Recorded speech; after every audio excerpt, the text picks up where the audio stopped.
Price Lord brothers sisters. இன்னைக்கு டே 50. இன்னைக்கு நான் பார்த்துட்டு இருக்க தலைப்பு வந்து பார்த்தீங்கன்னா சபையின் அழைப்பு பகுதி 2. அதில் வந்து இன்னைக்கு நம்ம ஸ்பெசிஃபிக்காக பார்க்க போகிற அதில் அடுத்த 2 பாயிண்ட், 6வது 7வது பாயிண்ட் என்னன்னு சொல்லி பார்த்தீங்கன்னா எல்லாம் 6வது 7வது பாயிண்ட். ஸோ என்னன்னு சொல்லி பார்த்தீங்கன்னா ஒன்று வந்து பரிபூர்ணம் ஆவறது, ரெண்டாவது வந்து பார்த்தீங்கன்னா நம்ம வந்து நல்லது செய்யறது, நன்மை செய்யறது சொல்லி 2 பாயிண்ட் நம்ம பார்க்க போகிறோம். ஃபார் எக்ஸாம்பிள், இது 2 ஏன் பார்க்குறோம் சொல்லி பார்த்தீங்கன்னா நிறைய பேர் வந்து கிறிஸ்தவ மண்டலத்துல நம்ம எல்லாருமே வந்து இயேசு கிறிஸ்துவ போல நம்ம பரிபூர்ணம் ஆகணும் சொல்றது தான் நிறைய பேர் சொல்றதை நம்ம கேள்விப்பட்டிருப்போம். ஓகே, அவருக்கு ஒப்பா நம்ம மாறணும், பாவத்துல நம்ம பாவம் இல்லாதபடிக்கு நம்ம வந்து பரிசுத்தவானா இருக்கணும், நம்ம வந்து பரிபூர்ணம் அடையணும், அதுல ஓகே பூர்ணராகணும் சொல்லி கேள்விப்பட்டிருப்போம். ஸோ அப்படி இருக்கும்போது நம்ம நிறைய வசனங்களை நம்ம பார்க்க போறோம். அதில் பார்த்துட்டு உண்மையிலே பரிபூர்ணம்னா என்னது சொல்றத நம்ம வந்து தெளிவா நம்ம வந்து வேதத்தின் வார்த்தையின்படி நம்ம பார்க்க போறோம். அடுத்தபடியா நம்ம ரெண்டாவதா நம்ம பார்க்க போறது என்னதுன்னா நன்மை செய்யறது. ஆக்சுவலா பார்த்தீங்கன்னா நன்மை செய்யறதுன்னா என்னது, இதுல கன்ஃபியூஷன் இருக்கு. என்னதுன்னா ஒருத்தங்களுக்கு ஏழைகளுக்கு ஹெல்ப் பண்றதா இருக்கட்டும், இல்லைன்னா வந்து உதவி செய்யறதா இருக்கட்டும், சாப்பாடு கொடுக்கறது, இல்லை ஒருத்தங்களுடைய படிப்புல உதவி செய்யறது, ஓகே திக்கற்ற பிள்ளைகளை ஆர்ஃபனேஜில் வந்து பார்த்துக்கிறது. ஸோ அந்த மாதிரி நிறைய நன்மைகள் இருக்கு சொல்லி பார்க்குறோம். அப்படி சொல்லும்போது இங்க தேவன் சொல்ற இங்க நன்மை செய்வதுன்னா என்னது? இப்போ உதவி செய்யறதா சொல்றாங்களா? அது பாத்தீங்கன்னா உலகத்துல கூட தான் வந்து அநேக பேர் வந்து உதவி செய்யறாங்க. ஈவன் கொரோனா டைம்ல பாத்தீங்கன்னா அநேக புறஜா புற மத மக்கள் வந்து பாத்தீங்கன்னா அநேக நன்மைகள் செஞ்சிருக்காங்கன்னு சொல்லி பார்க்குறோம். அப்ப வேதாகமத்துல சொல்ற நன்மைனா என்னது சொல்ற இந்த 2 டாபிக் தான் நம்ம பார்க்க போறோம். ஓகே, வாங்க நம்ம பாடத்துக்குள்ள போலாம். ஸ்கிரீன் ஷேர் பண்றேன். ஸோ முதலாவது நம்ம பார்க்க வேண்டியது என்னதுன்னா மத்தேயு 5ஆம் அதிகாரம் 48ஆம் வசனத்துல அந்த பூர்ணம் சொல்ற அந்த பெர்ஃபெக்ட் சொல்ற அந்த வார்த்தையை நம்ம பார்க்க போறோம். ஓகே, எங்கன்னா 5:48 படிங்க.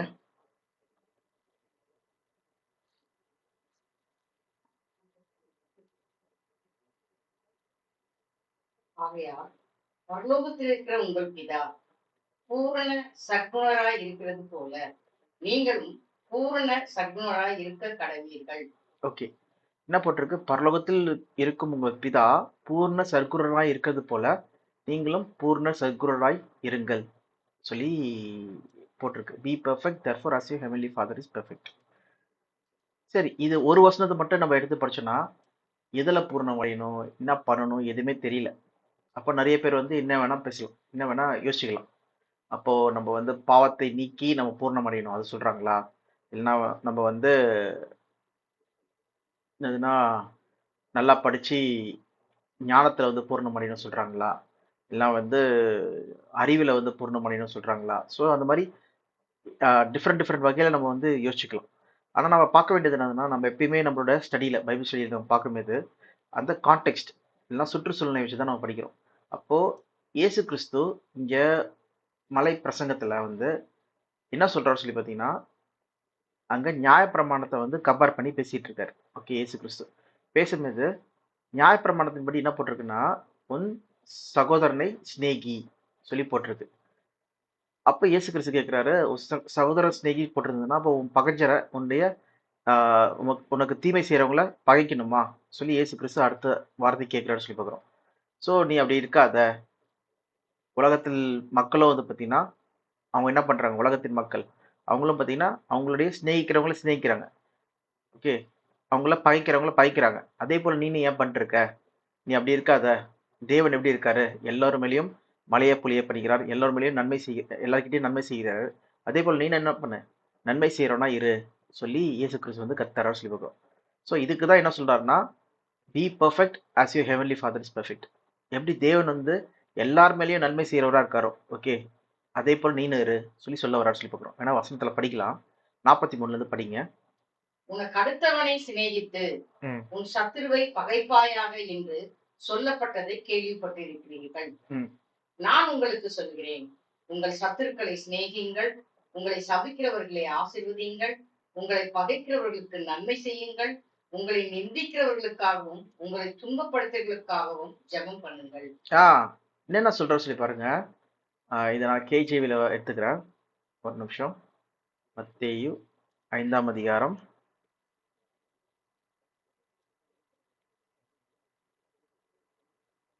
40. ஓகே, ஸோ இது எங்க இந்த வசனம் பார்த்தீங்கன்னா 44வது 43ஆம் வசனம். அதில் பார்த்தீங்கன்னா இது வந்து நியாயப்பிரமாணத்தில் எழுதியிருக்கிறது. ஓகே, அது எங்கே எழுதியிருக்கு சொல்லி பார்த்தீங்கன்னா லேவியராகமம் 19:18 அங்கே வந்து எழுதியிருக்கு. ஓகே, உன் நண்பர்களை சிநேகியுங்கள் சொல்லி சொல்கிற வார்த்தை எதுக்குன்னா வந்து நீ நீ மற்றவங்களுடைய பொருளை வந்து இச்சிக்காத, திருடாத, ஸோ கொலை பண்ணாத, அதெல்லாம் அது பண்ணாமல் இருக்கிறதுக்கு பண்ணாமல் இருக்கணும்னா நீ என்ன பண்ணும், உன் சகோதரனை நீ சிநேகிக்கணும் சொல்றதுக்காக வந்து நியாயப்பிரமாணத்தை கொடுக்கப்பட்டு சொல்லி பார்க்குறோம். அப்படி இருக்கும்போது உன்னுடைய பகைஞர்களை வந்து நீ வந்து எனிமியை வந்து பகைக்கலாமா, இந்த பகைஞர்களை நீ பகைக்கலாமா சொல்லி பார்த்தீங்கன்னா ஏசு கிறிஸ்து என்ன சொல்கிறான், நான் உனக்கு சொல்லுகிறேன். ஸோ நீ என்ன பண்ணும், லவ் யுவர் எனிமிஸ். நீ வந்து உன்னுடைய நண்பர்களை மட்டும் நீ வந்து அன்பு செலுத்தக்கூடாது, உன் சுற்றி இருக்கிறவங்களை மட்டும் அன்பு செலுத்தக்கூடாது, உனக்கு தீமை செய்கிறவங்களுக்காகவும் நீ என்ன பண்ணணும், நீங்கள் அவங்களையும் அன்பு செலுத்தணும். அவங்களுக்காக உன்னை துன்பப்படுத்துறவங்களுக்காக என்ன பண்ணணும், அவங்களுக்காக நீ வந்து விண்ணப்பம் பண்ணணும், அவங்களுக்கு ப்ரே பண்ணணும். உங்களை உபத்திரப்படுத்துறவங்க, உங்களை வந்து அநேக தீச்சொல்லால் பேசுகிறவங்க, எல்லா காரியங்கள் பண்ணுறவங்களுக்காகவும் நீ என்ன பண்ணுங்க, அவங்களுக்காக வந்து ப்ரே பண்ணுங்க, அவங்கள அன்பு செலுத்துங்க, அவங்கள பகைக்காதீங்க சொல்லி இயேசு கிறிஸ்து சொல்கிறார் சொல்லி பார்க்குறோம். ஏன் சொல்கிறார் சொல்லி பார்த்தீங்கன்னா அதுக்கு அடுத்த வசனத்தில் படிங்க. இப்படி செய்வதனால் நீங்கள் பரலோகத்தில் இருக்கிற உங்கள் பிதாவுக்கு புத்திரராய் இருக்கிறீர்கள். நீங்க என்ன பண்றீங்க, பரலோகத்தில் உள்ள பிதாக்கு நம்ம புத்திரராகிறோமா. ஓகே, பிதாக்கே நம்ம வந்து புத்திரராகணும். ஏன் சொல்லி பார்த்தோம்னா பிதாவாகிய தேவனும் என்ன பண்றாரு, எல்லாரையும் அன்பு செலுத்துறாரு சொல்லி பார்க்கிறோம். எல்லாருமே தீயோர் மேலும் நல்லோர் மேலும் தமது சூரியனை உதிக்க பண்ணி நீதியுள்ளவர் மேலும் அநீதியுள்ளவர் மேலும் மழையை பெய்ய பண்ணுகிறார். பாத்தீங்களா, நீதியுள்ளவர் மேலும் அநீதியுள்ளவர் மேலும் எல்லார் மேலேயும் தான் மழையை பெய்ய பண்ணுகிறார் சொல்லி பார்க்கிறோம். எக்ஸாம்பிள் யோசிச்சு பாருங்க, தேவனுடைய படைப்பு தான் எல்லாருமே. ஓகே, இந்த உலகத்தின் மக்கள் எல்லாருமே, உலகத்தின் கிரியைகள் எல்லாமே, மரம் செடி கொடிகள் மிருகங்கள் எல்லாமே, பறவைகள் எல்லாமே. ஓகே, அப்படி இருக்கும்போது வானத்தில் இருக்க நட்சத்திரங்கள் எல்லாமே. ஸோ அப்படி இருக்கும்போது எல்லா விஷயமும் வந்து பார்த்தீங்கன்னா கீழ்ப்படியுது, ஆனால் மனுக்குலம் மட்டும் கீழ்ப்படியல. ஆனால் சில பேர் ஓகே நல்லோர் சொல்லி சொல்றாங்க, அது மட்டும் இல்லாதபடிக்கு நீதிமான் சொல்லி சொல்றாங்க. ரெண்டுமே நல்லோர் நீதிமான் வந்து பார்த்தீங்கன்னா எப்படி ஆகிறாங்கன்னு சொல்லி பார்த்தீங்கன்னா இயேசு கிறிஸ்துவின் விசுவாசத்தின் மூலமாக தான் நீதிமான் ஆகுறாங்க. ஏன்னா இயேசு கிறிஸ்துவ இல்லாமல் நீதி இல்லை சொல்லி பார்க்குறோம். ஓகே, அதான் நீதிமான் ஒருவனும் இல்லை. ஓகே, எல்லாரும் ஏகமாய் வழி தப்பி போனார்கள் சொல்லி பார்க்குறோம். நம்ம அக்கிரமத்தில் இருக்கும்போதே தேவன் என்ன பண்ணாரா, தனது அன்பை வெளிப்படுத்தினாராம். எப்படி, தனது ஒரே பிறன குமாரனை கொடுத்து நம்மளை வந்து மீட்டு கொண்டாராம் மரணத்திலிருந்து. ஸோ அப்படி இருக்கும்போது தேவன் சில பேரை வந்து தெரிந்து கொண்டாரு, அவங்கள நீதிமான்களாம் மாத்துறாரு சொல்லி பார்க்குறோம். ஓகே, இவர்களை அழைத்தாரோ இவர்களை தெரிந்து கொண்டாரோ அவர்களை அழைத்தவர்களை நீதிப்படுத்துகிறார் சொல்லி பார்க்குறோம். ஓகே, அப்போ பார்க்கும்போது அநீதிமான்கள் நிறைய பேர் இருக்காங்க உலகத்துல. பார்த்தீங்கன்னா ஒண்ணுமோ தேவன் யார் சொல்லி தெரியாதபடிக்கு விக்கிரகத்தை வணங்குறதா இருக்கட்டும், இல்லைன்னா வந்து தப்பான காரியங்கள் செய்யறதா இருக்கட்டும், கடவுளே இல்லைன்னு சொல்லி சொல்றதா இருக்கட்டும், அந்த மாதிரி பார்த்தீங்கன்னா ஏகப்பட்ட செயல்கள் வந்து செஞ்சுட்டு இருக்காங்க பூமியில. இன்னும் அவங்கலாம் பார்த்தீங்கன்னா அதிகாரத்தில் இருக்காங்க, பவர்ல இருக்காங்க, வல்லமையில இருக்காங்க. ஓகே, ஆனா தேவனால் தெரிந்து கொள்ளப்பட்ட ஜனங்களும் வந்து எங்க இருக்காங்க கூட தெரியாம வந்து அவங்க மறைக்கப்பட்டவங்களா இருக்காங்கன்னு சொல்லி போடுறாங்க இந்த பூமியில. அப்படி இருக்கும்போது வந்து தேவன் இந்நாள் வரைக்கும் பொறுமையா என்ன பண்றாரு, எல்லார் மேலேயும் மழையை பொழிய பண்ணுகிறார். அவர் துதிக்கிறவங்களுக்கும் தேவன் மழையை பொழிய பண்ணுகிறார், துதிக்காதவங்களுக்கும் என்ன பண்றாரு, தேவன் மழையை பொழிய பண்ணுகிறார். அவரை அன்பு செலுத்துறவங்களுக்கும் மழையை பொழிய பண்ணுகிறார் மற்றும் நன்மைகள் செய்கிறாரு. அவரை அன்பு செலுத்தாதவங்களுக்கும் என்ன பண்றாரு, சூரியன் சந்திரன் எல்லாமே அந்தந்த டைம்ல வர்றதுக்கு ஓகே எல்லாத்தையுமே வந்து அவங்களுக்கும் கொடுக்குறாரு சொல்லி பார்க்குறோம். ஓகே, அப்படி இருக்கும்போது வந்து நம்மளும் எப்படி இருக்கணும்னு சொல்லி பார்த்தீங்கன்னா தேவனை போலயே நம்மளும் வந்து எல்லாரையும் அன்பு செலுத்துறவங்களா இருக்கணும்னு சொல்லி போடுறோம். ஏன் இந்த பாயிண்ட் முக்கியமாக சொல்ல வராங்கன்னு சொல்லி பார்த்தீங்கன்னா சபையின் அழைப்பு இல்லைன்னா வந்து தேவனால் தெரிந்து கொள்ளப்பட்ட ஜனங்கள் அவங்களுக்கு வந்து அவங்க வந்து தேவனோடு கூட இருக்கிறதுக்கான ஒரு வாய்ப்பு. ஓகே, அதுதான் இங்கே நம்ம பார்க்குற முக்கியமான விஷயமே. ஓகே, இது ஒரு பெர்ஸ்பெக்டிவ், இது ஒரு ஆங்கிள்லேருந்து நம்ம பார்க்குறோம், ஒரு பெர்ஸ்பெக்டிவ்லேருந்து பார்க்குறோம். என்ன பெர்ஸ்பெக்டிவ் சொல்லி பார்த்தீங்கன்னா என்ன பார்வையிலேருந்து பார்க்குறோம் சொல்லி பார்த்தீங்கன்னா நம்ம தேவனோடு கூட இருக்கிற ஆங்கிள் இருந்து நம்ம பார்க்குறோம். ஓகே, ஃபார் எக்ஸாம்பிள் நம்ம வந்து தேவன் ராஜ்யத்துல அவருடைய சிங்காசனத்துல பக்கத்துல வந்து இயேசு கிறிஸ்து வலது பஸ்ல உட்காந்துருக்காரு. நம்மளும் இயேசு கிறிஸ்து கூடயே வந்து மனவாட்டியா நம்ம வந்து இருக்கிறோம், சபையா இருக்கிறோம் சொல்லி பார்க்குறோம். அப்போ பூமியில இருக்கிற மக்களை வந்து ஆளுகை செய்யணும்னா யார் ஆளுகை செய்யணும்? சபையாகிய சரீரமும் கிறிஸ்துவும் சேர்ந்து தான் ஆளுகை செய்யணும். அப்போ இவங்க வந்து பூமியில எனக்கு இந்த ஆள் தப்பு செஞ்சான், இந்த ஆள் எனக்கு வந்து தீமை செஞ்சான் சொல்லி அந்த பகையை வச்சிருந்தாங்கன்னா, அப்போ வந்து எப்படி வந்து நீதியுள்ள ஒரு நியாயாதிபதியா வந்து கிறிஸ்துவுடனே சேர்ந்து நம்ம வந்து ஆளுகை செய்ய முடியும்? ஸோ அப்படி பார்க்கும்போது இந்த உலகத்திலே நம்ம என்ன பண்றோம்னா ப்ராக்டிஸ் பண்றோம். என்னதுன்னா தேவன் எப்படி வந்து நல்லோர் மேலும் தீயோர் மேலும் மழையை பொழிய பண்ணிக்கிறாரோ, எந்த வித பார்ஷாலிட்டி இல்லை, எந்த வித பகை இல்லை, கோவம் இல்லை, விரோதம் இல்லை, எதுவுமே இல்லை. ஓகே, அப்படி இருக்கும்போது அதே போல நம்மளும் என்ன பண்ணணும் சொல்லி பார்த்தீங்கன்னா, தேவனுடைய பிள்ளைகளா இருக்கிற நம்ம அவரோடு கூட நம்ம வாழப்போகிற நம்ம பார்த்தீங்கன்னா எல்லாரையும் நம்ம அன்பு செலுத்துற மக்களா இருக்கணும்னு சொல்லி பார்க்குறோம். அதுதான் இயேசு கிறிஸ்து இங்கே கத்து தரதா இருக்கு சொல்லி பார்க்குறோம். ஓகே, இது ஒரு பாயிண்ட் நான் பார்க்கறது. ஸோ இதை நம்ம எக்ஸாம்பிள் வசனத்து மூலமா நம்ம பார்க்கலாம். சில வசனங்கள் மூலமா பார்த்தீங்கன்னா நம்ம தேவனுடைய பிள்ளைகள் எங்க போகணுமா? மகிமையில தேவன் கொண்டு போக போறானா? வேணா படிக்கலாம். வெளிப்படுத்தல் 3ஆம் அதிகாரம் 21ஆம் வசனம். 21.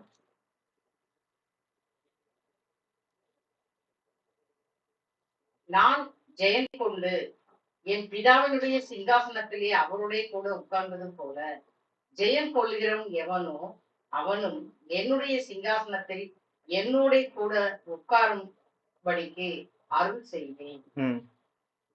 ஆவியானவர் சபைகளுக்கு சொல்கிறதை காதுள்ளவர் கேட்க கடவுள். ஓகே, பாருங்க, ஆவியானவர் சபைகளுக்கு சொல்கிறதை காதுள்ளவர் கேட்கிறவர். அப்ப சபைக்கு சொல்றது. ஓகே, சபையின் அழைப்பு இப்போ இயேசு கிறிஸ்துவின் 1ஆம் வருகையிலிருந்து 2ஆம் வருகைக்குள்ள நடக்கிற அந்த செலக்ஷன், இதுல சபையோட அழைப்பு தான் இருக்கு சொல்லி பார்க்குறோம்.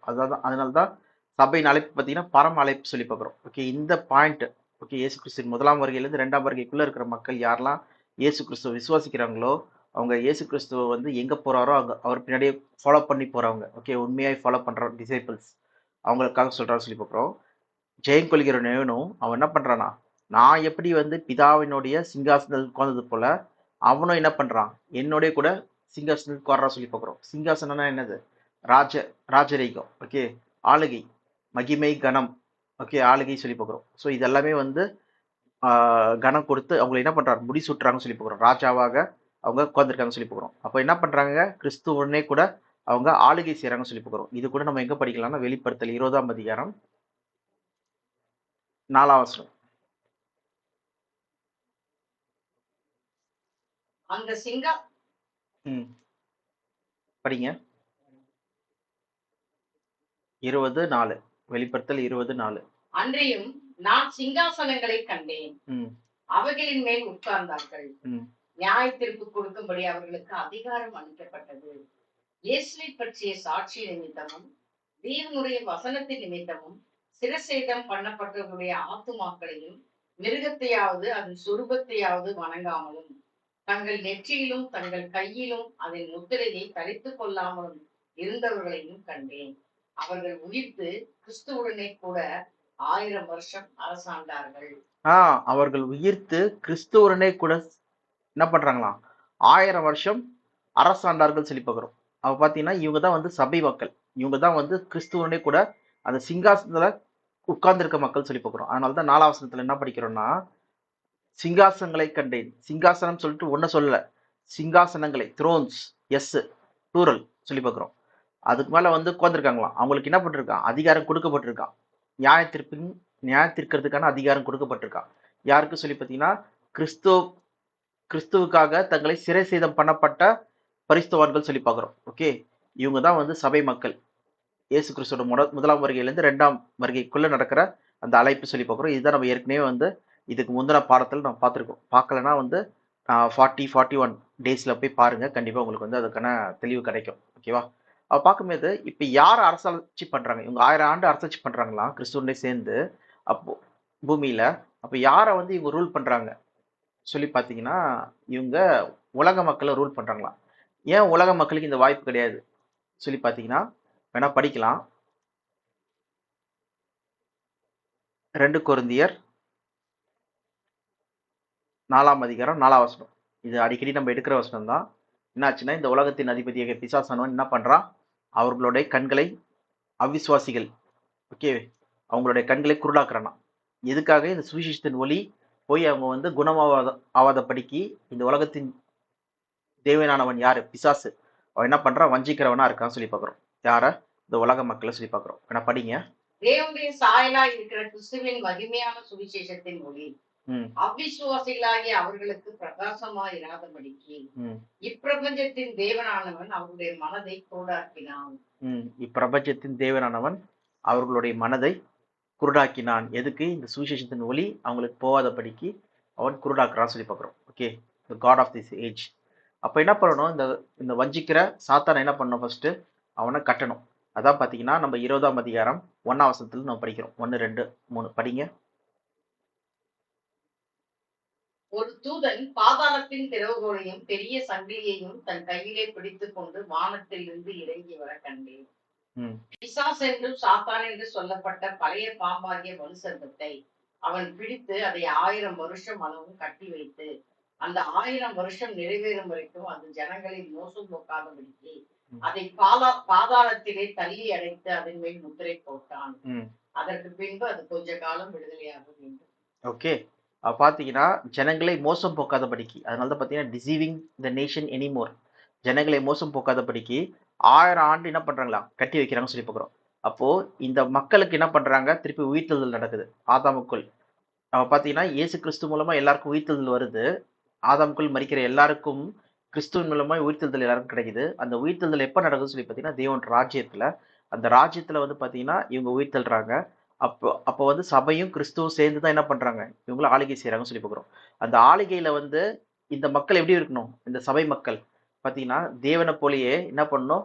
நல்லோர் மேலும் தீயோர் மேலும் எப்படி தேவன் பொறுமையா இருக்கிறாரோ, இந்நாள் வரைக்கும் அவர் வந்து எல்லாத்தையும் பார்த்துட்டு அவருக்கு விரோதமா நிறைய தப்பிதங்கள் செய்யறாங்க. அவரை விட்டுட்டு மற்ற கடவுள்களை வணங்குறாங்க. அவரை விட்டுட்டு மற்ற விக்கிர ஆராதனை பண்ணிட்டு இருக்காங்க. நிறைய தப்புகள் பண்ணிட்டு இருக்காங்க. ஆனாலும் தேவன் வந்து என்ன பண்றாரு? கொடுமை நடக்குது உலகத்துல, யுத்தங்கள், ஏகப்பட்ட அப்பாவி ஜனங்கள் வந்து அடிபடுறாங்க. அவ்வளோ நடந்தாலும் தேவன் என்ன பண்றாரு? பொறுமையா இருக்கிறார் சொல்லி பார்க்குறோம். ஏற்ற வேலையில என்ன பண்றாருன்னா எல்லாத்துக்கும் வந்து சீர்படுத்துறார். இந்த உலகத்துல வந்து தீமை செய்யற ஆள் வந்து எதனால் தீமை செய்யறான் சொல்லி பாத்தீங்கன்னா அவனுடைய சூழ்நிலைனாலையும் அவன் பாவத்தில் பிறந்ததுனாலையும் தான் வந்து தீமை செய்யறான்னு சொல்லி பார்க்குறோம். அதனாலதான் தாவீது என்ன சொல்றாரு? என் தாய் என்னை பாவத்திலே கர்ப்பம் தெரித்தால் சொல்றாரு சொல்லி பார்க்குறோம். அப்படி இருக்கும்போது தேவன் என்ன பண்றாரு? அவங்களுக்கு ஒரு ஃபேர் சான்ஸ்னா இந்த உலகத்துல சாத்தான் என்ன பண்றான்? அவங்கள வந்து சுவிசேஷம் கேட்காதபடிக்கு மறைக்கிறான். அப்போ தேவன் என்ன பண்றாருன்னா எல்லாத்தையும் சாத்தானை நீக்கிறாரு. இந்த சரீரத்தின் வீக்னஸ் வந்து என்ன பண்றாரு? போக்குறாரு சொல்லி பார்க்குறோம். எல்லாத்தையும் நீக்கிட்டு அவனை ஒரு புது சரீரத்துல, ஆதாம் வந்து பாவம் செய்யறதுக்கு முன்னாடி இருந்த இந்த பரிபூர்ண சரீரத்துல வந்து அவன் திருப்பி உயிர் அடைஞ்சு எங்க வரான்? தேவன் ராஜ்யத்துல வரா சொல்லி பார்க்குறோம். அந்த ராஜ்யம் தான் வந்து பாத்தீங்கன்னா நீதிவாசமா இருக்கும் உலகம். அங்க அவங்களுக்கு வந்து சான்ஸ் கொடுக்கப்படுது சொல்லி பார்க்குறோம். அதனாலதான் வந்து பாத்தீங்கன்னா பேதுருல 2 பேதுரு 3ஆம் அதிகாரம் ஃபர்ஸ்ட் 7 படிங்க, அதுக்கப்புறம் 13 படிங்க. இப்பொழுது இருக்கிற வானங்களும் பூமியும் அந்த வார்த்தைகளினாலே அக்கினிக்கு இரையாக வைக்கப்பட்டு தேவ பக்தி இல்லாதவர்கள் நியாயந்திருக்கப்பட்டு அழிந்து போகும் நாள் வரைக்கும் காக்கப்பட்டிருக்கிறது. ஓகே, இந்த பூமி வந்து அக்கினிக்கு இரையாக வைக்கப்பட்டிருக்கு சொல்லி பார்க்குறோம். நெக்ஸ்ட் அடுத்த 13. அவருடைய வாக்கு தத்துவத்தின்படியே நீதி வாசமாயிருக்கும் புதிய வானங்களும் புதிய பூமியும் உண்டாகும் என்று காத்திருக்கிறோம். புதிய வானமும் புதிய பூமியும் உண்டாகும் என்று காத்திருக்கிறோம். அது அங்க என்ன இருக்கும்? நீதி வாசமா இருக்குன்னு சொல்லி பார்க்குறோம். இதுதான் நம்ம வந்து ஐசியால கூட படிக்கிறோம். ஐசியா 26 9 10.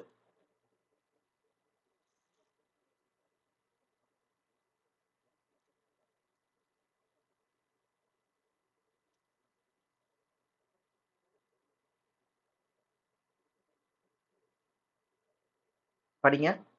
என் ஆத்துமா இரவிலே உண்மை வாஞ்சிக்கிறது, எனக்குள் இருக்கிற என் ஆவியால் அதிகாலையிலும் உண்மை தேடுகிறேன். உம்முடைய நியாய தீர்ப்புகள் பூமியிலே நடக்கும்போது பூச்சக்கரத்து குடிகள் நீதியை கற்றுக்கொள்வார்கள். பாத்தீங்கன்னா உம்மது நியாய தீர்ப்பு பூமியிலே நடக்கும்போது, ஜட்ஜ்மெண்ட் நடக்கும்போது அங்க வந்து பாத்தீங்கன்னா ஜட்ஜ்மெண்ட் நம்ம நினைக்கிற மாதிரி ஓகே இவன் தப்பு செஞ்சா இவனுக்கு வந்து பனிஷ்மெண்ட், இவன் நல்லது செஞ்சா இவனுக்கு வந்து ரிவார்டு சொல்லி வந்து அந்த மாதிரி கிடையாது. இங்க என்ன போட்டிருக்குன்னு சொல்லி பார்த்தீங்கன்னா, அவங்களுக்கு பூச்சக்கரத்து கொடிகளுக்கு நீதியை கற்றுக்கொள்வார்கள் சொல்லி பார்க்குறோம். நீதியை போதிக்கப்படுது. நீதி வந்து அவங்களுக்கு கொடுக்கப்படுதுன்னு சொல்லி பார்க்குறோம். டீச் பண்ணப்படுதுன்னு சொல்லி பார்க்குறோம். அப்போ வந்து எல்லா ஜனங்களுக்கும் என்ன பண்ணுது, ஒரு ஃபேர் சான்ஸ் வந்து தேவன் என்ன பண்றாரு, அந்த தேவனுடைய ராஜ்யத்துல வந்து கொடுக்குறாரு. ஓகே, அப்போ கொடுக்கும்போது துன்மார்க்கர் என்ன பண்றாங்க, அந்த நீதியுள்ள தேசத்திலும் அந்த நீதியை கற்றுக்கொள்ளாதபடிக்கு அவங்க துன்மார்க்கத்திலையும் தீமையிலையும் செஞ்சுட்டே இருக்காங்கன்னு சொல்லி பார்க்குறோம். அதான் தேவனுடைய கிருபையை வந்து வேஸ்ட் பண்றாங்கன்னு சொல்லி பார்க்குறோம். படிங்க 10. துன்மார்க்கனுக்கு தயை செய்தாலும் ம், நீதியை கற்றுக்கொள்ளான். ம், நீதியுள்ள தேசத்திலும் அவன் அநியாயம் செய்து கர்த்தருடைய மகத்துவத்தை கவனியாதே போகிறான். நீதியுள்ள தேசத்திலும் பார்த்தீங்கன்னா அவன் கவனியாதே போகிறான்னு சொல்லி பார்க்குறோம். பார்த்தீங்கன்னா இந்த உயிர்த்துதல் எல்லாமே எங்க எப்போ நடக்கும்னு சொல்லி பார்த்தீங்கன்னா இந்த புதிய வானம் புதிய பூமி சொல்ற இந்த நீதியுள்ள அந்த தேசத்துல தான், நீதி வாசமா இருக்கும் அந்த உலகத்துல தான் வந்து பார்த்தீங்கன்னா புதிய வானம் புதிய பூமியில தான் வந்து பார்த்தீங்கன்னா இந்த எல்லா உலக மக்களும் உயிர்த்தெழுறாங்க. அங்க ஆளுகை செய்யறது யாருன்னா சபை மக்கள். சபை மக்கள் வந்து கிறிஸ்துவனை சேர்ந்து ஆளுகை செய்யறாங்கன்னு சொல்லி பார்க்குறோம். இவங்க தான் வந்து பார்த்தீங்கன்னா எப்படி தேவன் வந்து இப்போ வந்து நம்ம மேல பொறுமையா இருக்கிறோம், அதே போல நம்மளும் என்ன பண்ணணும், இந்த உலக மக்களுக்கு நீதியாய் அவங்கள என்ன பண்ணுவோம், நியாயத்திற்கும் அதிகாரத்தை வந்து தேவன் நம்மளுக்கு கொடுக்குறாரு. அதனால தான் வந்து இவங்க சிங்காசனத்தில் உட்காந்துருக்காங்க, இவங்களுக்கு நியாயத்திற்கும் அதிகாரத்தை தேவன் கொடுத்திருக்காரு சொல்லி பார்க்குறோம். ஓகே, இந்த பூமியின் மக்களை நியாயத்திற்கு தீர்க்கறதுக்கான அதிகாரத்தை தேவன் கொடுத்திருக்காரு சொல்லி பார்க்குறோம். அதனால தான் நம்ம என்ன பண்ணுமா, அவர் எப்படி வந்து பூர்ணரா இருக்கிறாரோ அதே போல நம்மளும் வந்து பூர்ணரா இருக்கணும்னு சொல்லி பார்க்குறோம். அது எதுல பூர்ணரா இருக்கணும்னு சொல்லி பார்த்தீங்கன்னா, எல்லாரையுமே நம்ம அன்பு செலுத்தணும். இப்போ ஈவன் இயேசு கிறிஸ்து கூட பார்த்தீங்கன்னா வந்து என்ன பண்ணாரு, ஆஹ் இயேசு கிறிஸ்து தான் இந்த வார்த்தையை சொல்றாரு இந்த இடத்துல. ஓகே, அவரை வந்து என்ன பண்றாங்க, சிலுவையில் அறையும் போது அவரை துப்புறாங்க, அவரை வந்து அவமானப்படுத்துறாங்க, அவரை வந்து அடிக்கிறாங்க, பலாரன்னு அடிக்கிறாங்க. அது மட்டும் இல்லாதபடிக்கு அவரோட துணியை வந்து அவுத்துட்டு நிர்வாணமா என்ன பண்றாங்க, அந்த துணிக்கு வந்து லாட் போடுறாங்க, அவர் கேலி பண்றாங்க. ஸோ அவரை வந்து நிந்தை ஆஹ் என்னது பயங்கரமா வந்து உபத்திரவப்படுத்துறாங்க. எல்லா வகையிலயும் வந்து இயேசு கிறிஸ்து வந்து நிறைய பாடுகள் வழியா போனார் சொல்லி பார்க்குறோம், அவமானத்தின் வழியா போனார் சொல்லி பார்க்குறோம். ஆனாலும் வந்து என்ன பண்ணல, நான் வச்சுக்கிறேன் உன்னைய நான் அப்புறம் பார்த்துக்கிறேன் சொல்லி சொல்லலை. என்ன பண்ணாருன்னா, அவர் மரிச்சதும் யாருக்காக மரிச்சார் சொல்லி பார்த்தீங்கன்னா, அந்த மாதிரி அவரை துன்பப்படுத்தின ஆளுக்காகவும் அவரை வந்து நிந்தித்த ஆளுங்களுக்காகவும் தான் என்ன பண்ணார், அவர் மரிச்சார். அப்போ உயிர்த்தெழுதல் அப்போ இந்த இயேசு கிறிஸ்துவ வந்து பலார்னு அடிச்சாலோ இல்லைன்னா வந்து அவர் வந்து துப்புனாலோ இல்லைன்னா வந்து ட்ரெஸ் அவுத்துட்டு வந்து அவமானமா படுத்தினாலோ அவங்களாம் வந்து வரமாட்டாங்கன்னு சொல்லி வரமாட்டாங்கன்னு சொல்லி பார்த்தீங்கன்னா அப்படி கிடையாது. இயேசு கிறிஸ்து அந்த ஆளுகளுக்காகவும் தான் பண்ணியிருக்காரு. ஏன்னா அவங்க என்ன செய்யறாங்கன்னு சொல்லி அவங்க தெரியாம என்ன பண்ணிருக்காங்க, அவங்க பண்ணிட்டு இருக்காங்க. ஓகே, அதனால தான் இயேசு கிறிஸ்து என்ன சொல்றாருன்னா, என்னுடைய ராஜ்யம் இந்த பூமிக்குரியதா இருந்ததுன்னா இந்நேரத்துக்கு யார் வந்திருப்பா, என்னுடைய ஆட்கள் வந்து என்ன பண்ணிருப்பாங்க, என்னை காப்பாத்திருப்பாங்கன்னு சொல்லிட்டு பிளாத்து முன்னாடி போய் சொல்றாரு இயேசு கிறிஸ்து. அவ பாத்தீங்கன்னா இந்த பூமி இதுக்காகவே நான் வந்தேன்னு சொல்லி சொல்றாரு. ஓகே, நான் பாடுபடுறதுக்காக தான் வந்தேன், என் ஜீவனை நான் வந்து பலியா கொடுக்கறதுக்கு தான் வந்தேன்னு சொல்லி சொல்றாரு. அவ பாத்தீங்கன்னா அந்த அவமானங்களே அவர் என்ன பண்ணல, அவர் பார்க்காதபடிக்கு அவருக்கு முன்னாடி இருந்த அந்த சந்தோஷத்தை பொருட்டு அவர் என்ன பண்ணாரு, அவமானங்களை சகித்தார் சொல்லி பார்க்கிறோம். இதுதான் நம்ம வந்து எபிரேயர் 12ஆம் அதிகாரத்துல படிக்கிறோம். 12:2 படிங்க. ஹீப்ரூஸ்.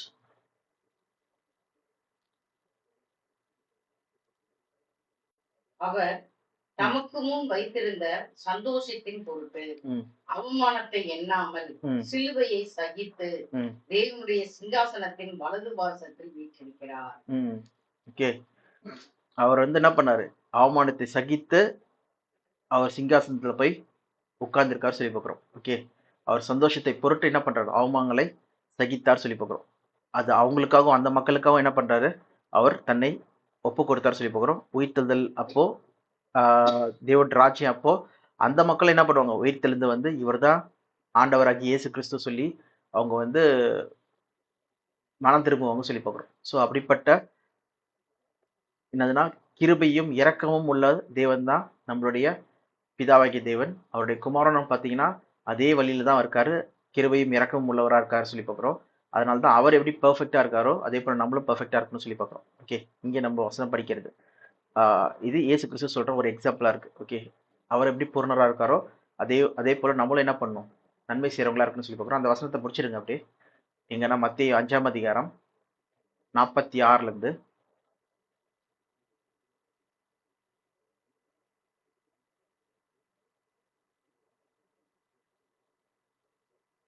உங்களை சிநேகிக்கிறவர்களையே நீங்கள் சிநேகிப்பீர்களானால் உங்களுக்கு பலன் என்ன?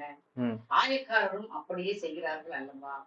உங்கள் சகோதரரை மாத்திரம் வாழ்த்துவீர்களானால் நீங்கள் விசேஷித்து செய்கிறது என்ன? ஆயக்காரரும் அப்படியே செய்கிறார்கள் அல்லவா? ஆகையால் பரலோகத்தில் இருக்கிற உங்கள் பிதா பூரண சற்குணராய் இருக்கிறது போல நீங்களும் பூரண சற்குணராய் இருக்க கடவீர்கள். உங்களை வந்து நம்மள வந்து என்ன பண்ணிட்டாரு, உலகத்துல இருந்து பிரிச்சு எடுத்துட்டாரு. ஓகே, தேவனுக்கு என்று பிரிச்சு எடுத்துட்டாரு. ஓகே, உலக மக்கள் அப்படி பண்ணிட்டு இருக்காங்க. அவங்க சிநேகிக்கிறவங்கள சிநேகிக்கிறாங்க, அவங்களுக்கு வந்து நல்லது செய்யறவங்களுக்கு நல்லது செய்யறாங்க, கெட்டது செய்யறவங்களுக்கு கெட்டது செய்யறாங்க. அப்படி இல்லாதபடிக்கு நம்ம என்ன பண்ணுமா, கெட்டது செய்யறவங்களுக்கு நல்லது செய்யணுமா. அதான் நம்மளுக்கு ஆண்டவராகிய இயேசு கிறிஸ்து கத்துந்திருக்காரு. அது அதோடைய அண்டர்ஸ்டாண்டிங் என்னன்னு சொல்லி பார்த்தீங்கன்னா, எதிர்காலத்துல நம்ம வந்து தேவனுடைய கிறிஸ்துவோட சேர்ந்து நம்ம என்ன பண்ண போறோம், பூமிக்குரிய மக்கள் ஆளுகை செய்ய போறோம். அப்போ நம்ம நீதியுள்ள ஒரு ஆளா இருக்க போறோம். அவங்க செய்த தப்பிதங்களுக்காக நம்ம என்ன பண்ண போறது இல்லை, அவங்கள வந்து தண்டிக்கிறதோ, அவங்கள வந்து கோச்சிக்கிறதோ, அவங்க மேல வந்து கோவப்படுறதோ, அவங்கள வந்து தப்பா நடத்துறதோ அப்படி இல்லாதபடிக்கு, எப்படி இயேசு கிறிஸ்து வந்து அவரை துப்புனவங்க அடிச்சவங்க அவங்க மேலேயே வந்து அன்பு செலுத்துறாரோ, அவங்களுக்காகவும் மறிச்சாரோ, அவங்க தேவன் ராஜ்யத்துல உயிர்த்தெழுந்து வர்றதுக்கு வந்து அவர் வந்து தன்னையே ஒப்பு கொடுத்தாரோ, அதே போல நம்மளும் என்ன பண்ணணுமா, எல்லாருமே அன்பு செலுத்துறவங்களா இருக்கணும்னு சொல்றது தான் இயேசு கிறிஸ்து இங்க சொல்ல வர முக்கியமான பாயிண்ட் சொல்லி பார்க்குறோம். இது நம்மளுக்கு கிளியரா புரிஞ்சிருக்கும் இப்போ. சரி, அடுத்த பாயிண்ட் நம்ம பார்க்க போறது என்னதுன்னா, இந்த பரிபூர்ணம் சொல்றதுல வந்து இயேசு கிறிஸ்து வந்து பட்ட பாடுகள்னாலே கீழ்ப்படுத்தலை கற்றுக்கொண்டு பரிபூர்ணம் ஆன பின்பு சொல்லி போட்டிருக்கு. எங்கன்னா எபிரேயர் 5ஆம் அதிகாரம் 7 அவர் மாம்சத்தில் இருந்த நாட்களில் தம்மை மரணத்தினின்று ரட்சிக்க வல்லமையுள்ளவரை நோக்கி பலத்த சத்தத்தோடும் கண்ணீரோடும் விண்ணப்பம் பண்ணி வேண்டுதல் செய்து தமக்கு உண்டான பயபக்தி நிமித்தம் கேட்கப்பட்டு அவர் குமாரனா இருந்தும் பட்ட பாடுகளினாலே கீழ்ப்படுதலை கற்றுக்கொண்டு தாம் பூரணரான பின்பு தமக்கு கீழ்ப்படுகிற யாவரும் நித்திய ரட்சிப்பை அடைவதற்கு காரணரானார். இங்க பாருங்க, இயேசு கிறிஸ்து பூர்ணர் ஆனார் சொல்லி போட்டிருக்கு. இங்க பார்க்கும்போது வந்து பாத்தீங்கன்னா என்னதுன்னா, இயேசு கிறிஸ்து ஆல்ரெடி வந்து அவர் வந்து என்னது, அவர் பாவம் இல்லாதவர், அவர் வந்து கற்பனைகள் நியாயப்பிரமாணத்தின் காரியங்களா இருக்கட்டும், தீர்க்கதரிசனங்கள் காரியங்களா இருக்கட்டும், சங்கீதத்தின் காரியங்களா இருக்கட்டும், எல்லாமே அவருக்குள்ள நிறைவேற்றி சொல்லி பார்க்குறோம். பார்த்தீங்கன்னா எல்லாமே பர்ஃபெக்டா செஞ்சார் சொல்லி பார்க்குறோம். ஓகேவா, இயேசு கிறிஸ்து அவர் மரணத்தின் கடைசி டைம்ல கூட பார்த்தீங்கன்னா, பிதாவே என்னுடைய ஆவியம் இடத்துல ஒப்படைக்கிறேன், எல்லாம் முடிந்ததுன்னு சொல்லிட்டு என்ன பண்றாரு, அவர் மரிக்கிறார் சொல்லி பார்க்குறோம். அப்படி இருக்கும்போது எதுக்காக இயேசு கிறிஸ்து வந்து பூர்ணர் ஆகணும்? ஓகே, இங்க ஏன் வந்து அவர் பூர்ணர் ஆன பின்பு சொல்லி போட்டிருக்கணும், இல்லை இங்கிலீஷ்ல பார்த்தீங்கன்னா ஒன்ஸ் மேட் பர்ஃபெக்ட் சொல்லி எதுக்காக இயேசு கிறிஸ்து பூர்ணர் ஆகணும் சொல்றது நம்மளுக்கு கேள்வியா இருக்கு. அப்போ அதை நம்ம என்ன பார்க்குறோம்னு சொல்லி பார்த்தீங்கன்னா, இதுக்கான அர்த்தம் என்ன, மீனிங் எங்க பார்க்கலாம்னா, இதே எபிரேயர்ல 2ஆம் அதிகாரம் நம்ம போகலாம். ஹீப்ரூஸ் 2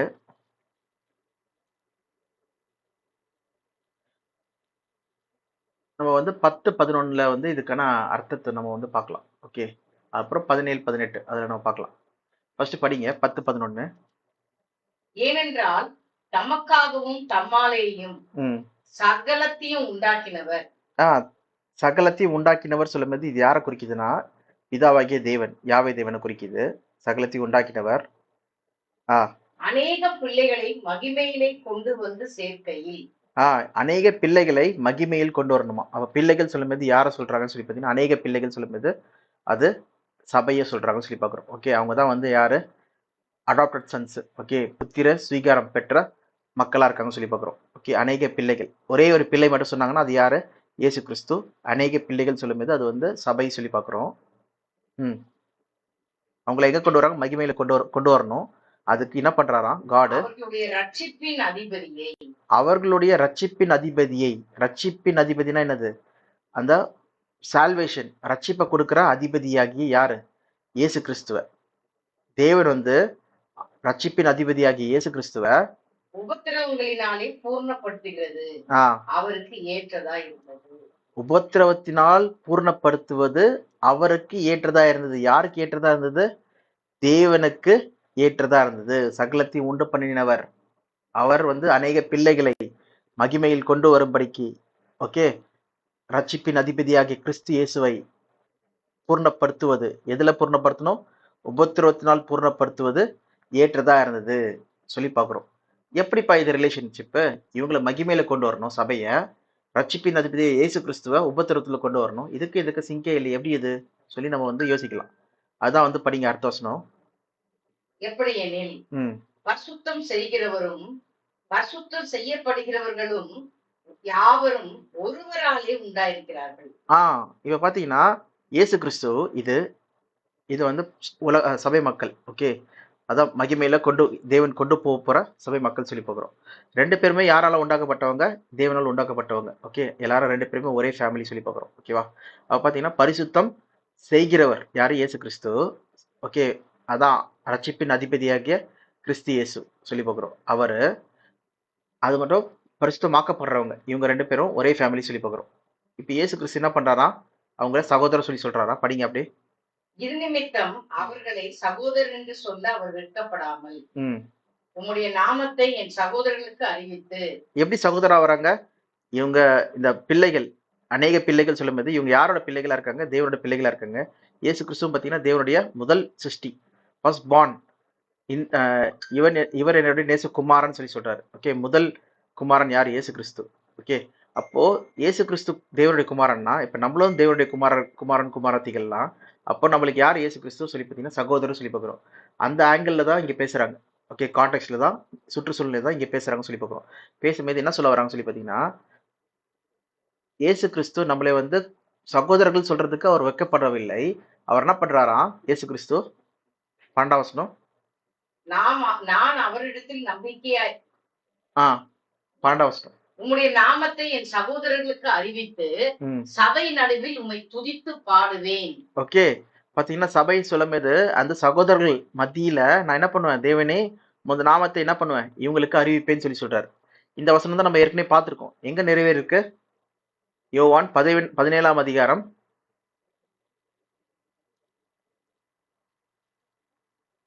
17 6ஆம் வசனத்துல 6, 7, 8 மட்டும் படிங்க. நீர் உலகத்தில் தெரிந்தெடுத்து எனக்கு தந்த மனுஷருக்கு உம்முடைய நாமத்தை வெளிப்படுத்தினேன். உமது நாமத்தை வெளிப்படுத்தினேன். பாத்தீங்களா? உமது நாமத்தை நான் என்ன பண்ணேன்? டிக்ளேர்ட். அதுதான் நம்ம எங்க படிக்கிறோம்? எபிரேயர் 2ஆம் அதிகாரத்துல நம்ம படிக்கிறோம். உமது நாமத்தை என் சகோதரர் மத்தியில நான் வெளிப்படுத்துவேன், சொல்லுவேன். அங்க மத்தியில நான் சொல்லுவேன் சொல்லி சொல்றாரு. அடுத்து படிங்க. அவர்கள் உம்முடையவர்களாய் இருந்தார்களே. அவர்கள் உம்முடையவர்கள். அதான் நம்ம இங்க படிக்கிறோம். என்னதுன்னா, அநேக பிள்ளைகளை மகிமையில் கொண்டு வரும்படிக்கு சொல்லும்போது தேவனால் முன்குறிக்கப்பட்ட பிள்ளைகள் இவங்கெல்லாம் சபை மக்கள். ஓகே, கொண்டு வர்றதுக்காக. அப்போ இவர்கள் தேவனுடையவர்கள் சொல்லி பார்க்கிறோம். அவர்களை யாருக்கு தந்தீர்? எனக்கு தந்தீர். எனக்கு தந்தீர். அவர்கள் உம்முடைய வசனத்தை கை கொண்டிருக்கிறார்கள். நீர் எனக்கு தந்தவைகள் எல்லாம் உம்மாலே உண்டாயின என்று இப்பொழுது அறிந்திருக்கிறார்கள். நீர் எனக்கு கொடுத்த வார்த்தைகளை நான் அவர்களுக்கு கொடுத்தேன். அவர்கள் அவைகளை ஏற்றுக்கொண்டு நான் உம்மிடத்திலிருந்து புறப்பட்டு வந்தேன் என்று நிச்சயமாக அறிந்து நீர் என்னை அனுப்பினீர் என்று விசுவாசிக்கிறார்கள். நீர் தான் என்னை அனுப்பினீர் சொல்லிட்டு விசுவாசிக்கிறார்கள் சொல்லி அவங்க உண்மையிலே உங்களை பிலீவ் பண்றாங்க சொல்லி இயேசு கிறிஸ்து இங்க சாட்சி கொடுக்குறாரு. இது அவருடைய கடைசி பிரேயர் சொல்லி பாக்குறோம். ஓகே, அப்ப பாத்தீங்கன்னா இங்க வந்து இயேசு கிறிஸ்து வந்து சகோதரர்கள் சொல்லிட்டு யார் சொல்றா சொல்லி பாத்தீங்கன்னா சீஷர்களை, இல்லைன்னா வந்து இயேசு கிறிஸ்துவை ஏற்றுக்கொள்கிற அந்த சபை மக்களை வந்து சொல்றாரு சொல்லி போகிறோம். அவங்களுக்கு மட்டும் கிடையாது, அந்த 12 அப்போஸ்தலர் மட்டும் கிடையாது, அவங்க கூட இருக்கிற மற்ற எல்லாரும் தான் பிலீவர்ஸ் கூட தான் பார்க்குறோம். அதே போல சீஷர்கள் சொல்ற வார்த்தைகளை கேட்டு வர அவங்களுக்காக வந்து இயேசு கிறிஸ்து என்ன பண்றாரு? கீழே வேண்டிக் கொள்றாரு சொல்லி பார்க்குறோம். அப்போ நம்ம எல்லாருமே வந்து பார்த்தீங்கன்னா சகோதரர்கள் சொல்லி பார்க்குறோம். ஓகே, இயேசு கிறிஸ்துவோட சகோதரராக இருக்கோம் சொல்லி பார்க்குறோம். அப்படியே 17, 18 படிங்க. எபிரேயர் 2ஆம் அதிகாரம் 17, 18. எபிரேயர் 2, 17, 18.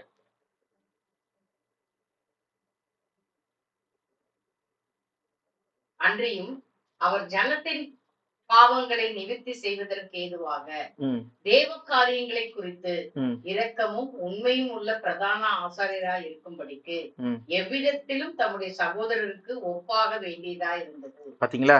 நம்ம என்ன படிச்சிருந்தோம் ஆரம்பத்துல?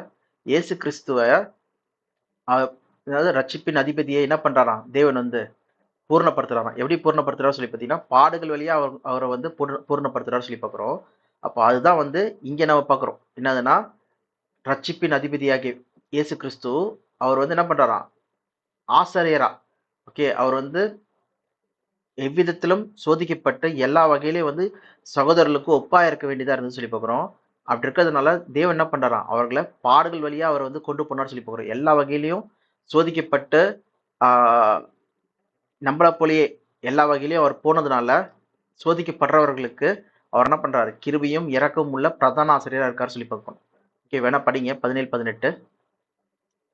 அன்றியும் அவர் ஜனத்தின் பாவங்களை நிவர்த்தி செய்வதற்கு ஏதுவாக ம் தேவ காரியங்களை குறித்து ம் இரக்கமும் உண்மையுள்ள பிரதான ஆசாரியராய் இருக்கும்படிக்கு ம் எவ்விதத்திலும் தம்முடைய சகோதரர்களுக்கு ஒப்பாக வேண்டியதா இருந்தது.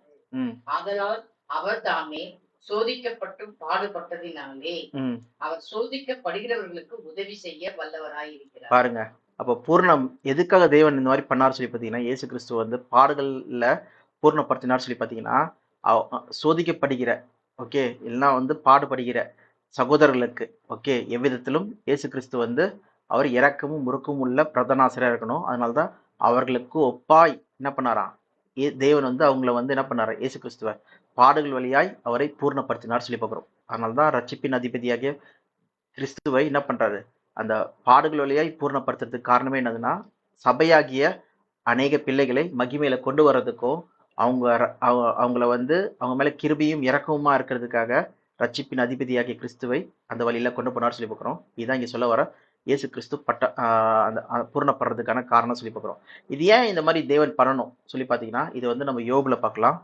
யோபு 10ஆம் அதிகாரம்.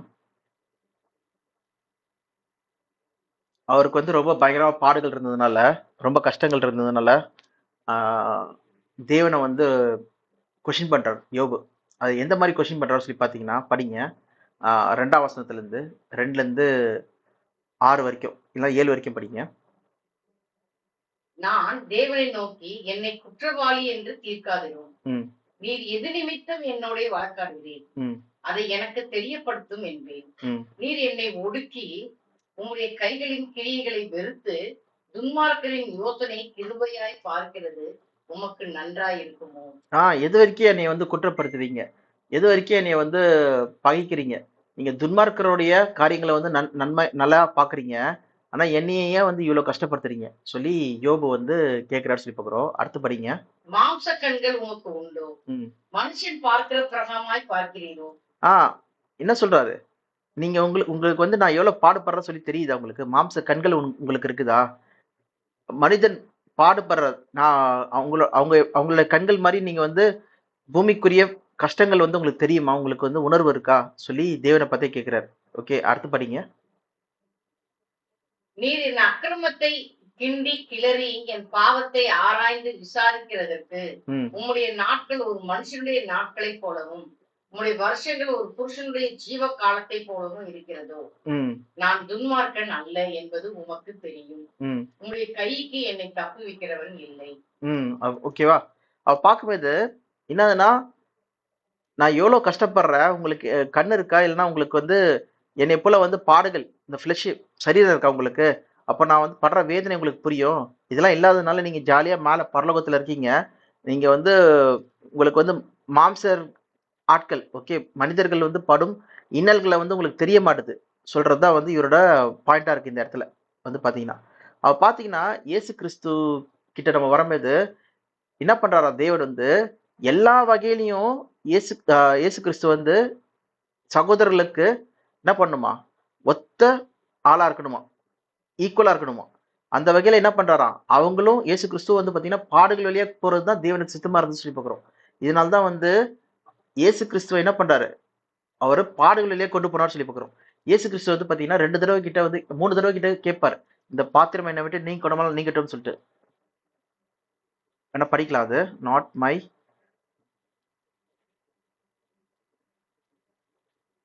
வில்.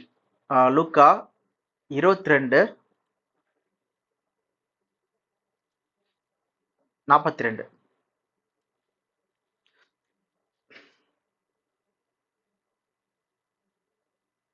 பிதாவே, உமக்கு சித்தமானால் இந்த பாத்திரம் என்னை விட்டு நீங்கும்படி செய்யும். ஆயினும் என் சித்தத்தின்படி அல்ல, உம்முடைய சித்தத்தின்படி ஆக கடவுது என்று ஜெபம் பண்ணினார். பாத்தீங்கன்னா இது இங்க லூக்கால வந்து ஒரு வாட்டி தான் போட்டிருக்கு. அதே யோவான்ல பாத்தீங்கன்னா 3 தடவை கிட்ட போட்டிருக்கோம். இயேசு கிறிஸ்து வந்து என்ன பண்றாரு, 3 தடவை கிட்ட வந்து ஜெபம் பண்றாரு. தேவனே இந்த பாத்திரம் என்னை விட்டு நீங்கட்டும், ஆனா என் சித்தப்படி கிடையாது, உங்க சித்தப்படி சொல்லி கேட்கிறாரு. பாத்தீங்கன்னா இவ்வளவு தூரம் பாடுகள், பயங்கரமான உபத்திரவத்தின் வழியா வந்து இயேசு கிறிஸ்து பாடுபடணும் சொல்றது வந்து கிடையாது. ஏன்னா இயேசு கிறிஸ்து வந்தது என்னதுன்னா மனுக்குலத்தை காப்பாத்துறதுக்கு. ஓகே, என்னதுன்னா எப்படி காப்பாத்தலாம்? ஜீவனுக்கு ஜீவன். அதான் நம்ம வந்து நியாயப்பிரமாணத்தின் கட்டளையின்படி நம்ம என்ன பார்த்தோம்? ரான்சம் சாக்ரிஃபைஸ்னா இயேசு கிறிஸ்து ஆதாம் எப்படி வந்து பரிபூர்ண சரீரத்துல இருந்தாரோ, பாவம் செய்யாத சரீரத்துல இருந்தாரோ ஆரம்பத்துல, பாவம் செய்யறதுக்கு முன்னாடி நித்திய ஜீவன் அவருக்குள்ள இருந்ததோ, அதே போல இயேசு கிறிஸ்து வந்து நித்திய ஜீவனுடையும் பாவம் இல்லாதவரா வந்தார் சொல்லி பார்க்கிறோம். அப்ப ஈடுபலி இணையா வந்தார். அப்ப ஈடுபலி கொடுக்கும்போது ஈக்குவல் பிரைஸ், 500 ரூபாய்க்கு 500 ரூபாய் ஃபைன் கட்டுறதுக்கு ஈக்குவலான பிரைஸ் கொடுத்துட்டாரு சொல்லி பார்க்கிறோம் இயேசு கிறிஸ்து.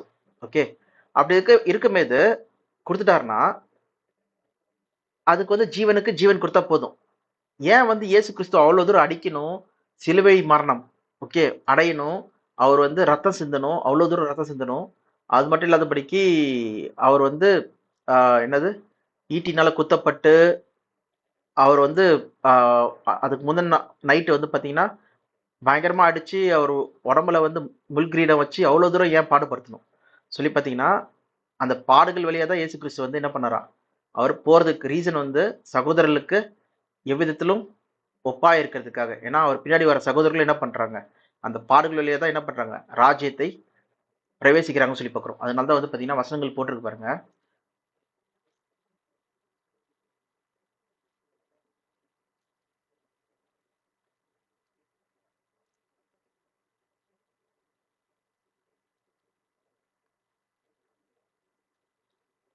எங்கன்னா அப்போஸ்தலர் 14ஆம் அதிகாரம் 22ஆம் வசனம். சீஷருடைய மனதை திடப்படுத்தி விசுவாசத்திலே நிலைத்திருக்கும்படி அவர்களுக்கு புத்தி சொல்லி, நாம் அநேக உபத்திரவங்களின் வழியாய் தேவனுடைய ராஜ்யத்தில் பிரவேசிக்க வேண்டும் என்று சொன்னார்கள். ஓகே, அநேக உபத்திரவத்தின் மூலமாய் தான் நம்ம ராஜ்யத்தை பிரவேசிக்க வேண்டும் என்று சீஷர்களுக்கு சொன்னாங்களாம். ஓகே, அங்க பாத்தீங்கன்னா யார் அப்போஸ்தலர் பவுல் பர்னபா வந்து அங்க இருக்கிற மக்களுக்கு வந்து சொல்றாங்கன்னு சொல்லி பார்க்கிறோம். எங்கன்னா லேஸ்திரா, இக்கோனியம், அந்தியோக்கியா சொல்ற இடத்துல வந்து பாக்குறோம். ஓகே, அப்ப பாடுகள் வழியா தான் போயிருக்காங்கன்னா அப்ப இயேசு கிறிஸ்து என்ன பண்ணாரு, pioneer of the faith. Okay, ஆரம்பிச்சு வச்சவர் என்ன பண்ணாருன்னா அதே பாடுகள் வழியா தான் என்ன பண்ணாரு, பூர்ணமாக்கப்பட்டார் சொல்லி பார்க்கிறோம். ஓகே, அதனால கிருபையும் இரக்கம் உள்ளவரா இருக்காரு. அவர் நம்ம மேல இந்நாள் வரைக்கும் என்ன பண்றாரு, நம்மளுக்காக பரிந்து பேசுகிறவரா இருக்காரு. நம்ம மன திரும்ப மீது உடனடியா மன்னிக்கிறவரா இருக்காரு சொல்லி பார்க்கிறோம். தேவனை அப்படி கொண்டு போறாரு சொல்லி பார்க்கிறோம். அப்போ தேவனோட சித்தம் என்ன சொல்லி பாத்தீங்கன்னா அவரை பாடு வழியா கொண்டு போறதுதான் தேவனோட சித்தமா இருக்கு சொல்லி நம்ம ஐசியால கூட படிக்கலாம். ஐசியா 53:10.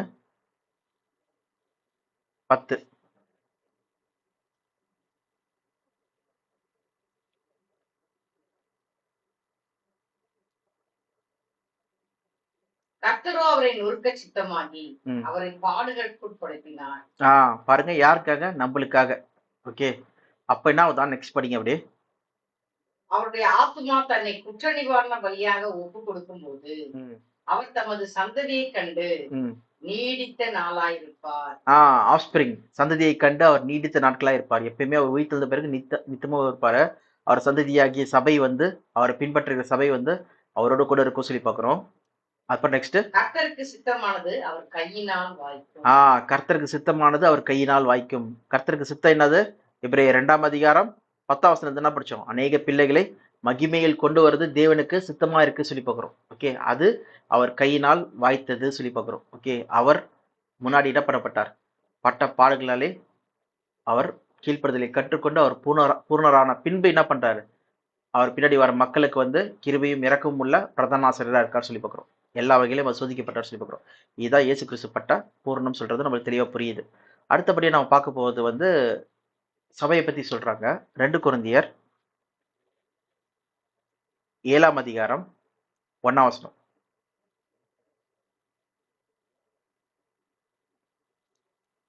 இப்படிப்பட்ட வாக்குத்தத்தங்கள் நமக்கு உண்டா இருக்கிறபடினால் பிரியமானவர்களே, மாம்சத்திலும் ஆவியிலும் உண்டான எல்லா அசிசியும் நீங்க நம்மை சுத்திகரித்துக் கொண்டு பரிசுத்தமாக்குதலை தேவ பயத்தோட பூரணப்படுத்த கடவுள். இந்த வசனத்தை தான் நிறைய பேர் புடிச்சுக்கிட்டு என்ன பண்றாங்கன்னா, பரிசுத்தமாக்குதலை நம்ம தேவ பயத்தோட நம்ம கண்டு நம்ம பூரணராக்கணும். அப்ப வந்து பாத்தீங்கன்னா பரிசுத்தத்தை வந்து நம்ம பூரணராக்கணும். அப்ப நம்ம வந்து எதுனா பாவம் செய்யாம நடக்கிறதுல தான் நம்ம பூர்ணம் அடையணும். அந்த மாதிரி தான் நம்ம பூர்ணமா இருக்கணும் சொல்லிட்டு அதுதான் வந்து கோலு, அதுதான் நம்மளுடைய செய்ய வேண்டிய கிரியை சொல்லிடுறாங்க சொல்லி போகிறோம். இது அதுக்காக தான் நம்ம ஏற்கனவே நம்ம பார்த்தோம். இதுக்கு முந்தின கிளாஸ்ல 49வது கிளாஸ்ல வந்து பாத்தீங்கன்னா டே 49ல ஹோலினஸ் பரிசுத்தம்னா என்னன்னு சொல்லி பார்த்தோம். பரிசுத்தம்னா என்ன பார்த்தோம்? பிரித்தெடுக்குதல். ஓகே, இந்த வசனம் கூட நம்ம பார்க்கலாம். அதுக்கு என்ன வார்த்தை நம்ம கிரேக்க வார்த்தை பார்த்தோம்? ஹீகியோஸ் சொல்லி பார்த்தோம். இங்க நம்ம பார்க்கறது 2 கொரிந்தியர் 7:1.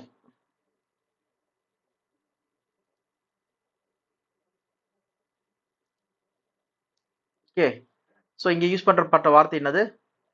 ஹேகியோஸ் சுனி சொல்லி பார்க்குறோம். அப்படின்னா என்னது?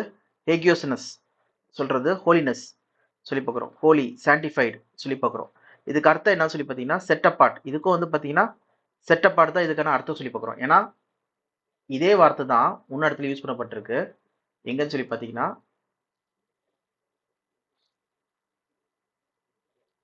யோவான் 17:17. நம்ம நேத்திக்கு போன இதுல பார்த்தோம், பதிவுல பார்த்தோம். 17:17 என்ன பார்த்தோம்? sanctify them by the truth. படிங்க.